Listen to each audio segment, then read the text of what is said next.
The story of Sahib-e-Alam and the story of Mukesh are distinct and at the same time similar to each other.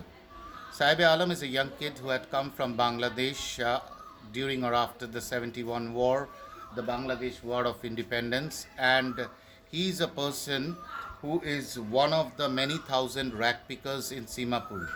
The author says that Simapuri is close to Delhi yet far away from it.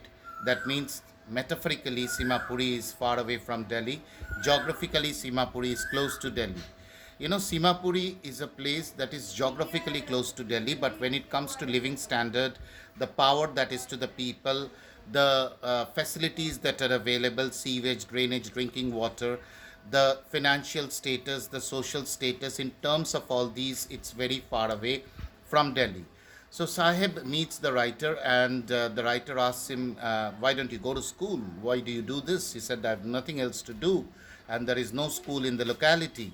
And then what happens is that the writer asks him, "If I build a school, will you come?"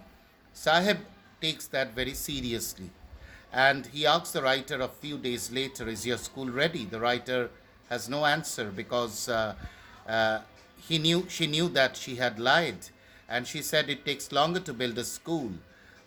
Though she consoled herself by saying that promises like that abound in this world.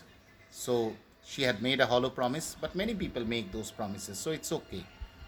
Sahib-e-Alam and the other kids of the area, they are partners of their parents in the struggle for survival. A storm had devastated their fields and their homes, and that is why Sahib is in, India, searching for gold. Gold means money. And over here, we find a very interesting thing that for these children, rag picking is a wonder box. Sometimes they find a rupee, and sometimes they find a coin, and they don't stop searching. For the parents, it's a mean of survival. For the children, it's a wonder box. And in this way, the children become the partners of the parents in the struggle for survival. The people of Simapuri do not have sewage, drainage, drinking water. It was once a forest of trees, but right now it is a forest of shanties, chopri. And this place is neglected. There is no question about that. The writer notices that there are no chappals in the feet of the children, and somebody tells him that it's a tradition in India, but she understands it is an excuse to hide poverty. She finds in Udupi, a temple town in South India, that the financial status of the people have gone up. Some people do have chappals. In the early days, there was a child who prayed to God that God give me a pair of chappals, and later on, when he got the pair of chappals, he said, "Lord, may I never lose these footwear."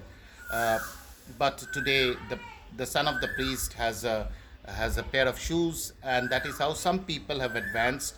But most of the people live in abject poverty.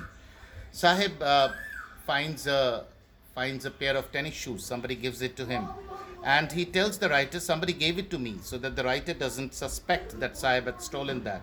Sahib gets a job in a milk booth. He gets 800 rupees per month, a clean job, and all his food. Now, 800 amounts to around 5,000 in the present scenario, maybe more. I'm not an economist, so I cannot suggest the exact amount. But the writer says that Sahib is unhappy because he has lost his freedom. But I believe that Sahib is happy. 800 rupees per month, clean job, getting all his food. What more than a child needs? It's a jackpot situation for him. The rest of the conclusions are for you to draw. Thank you very much for watching.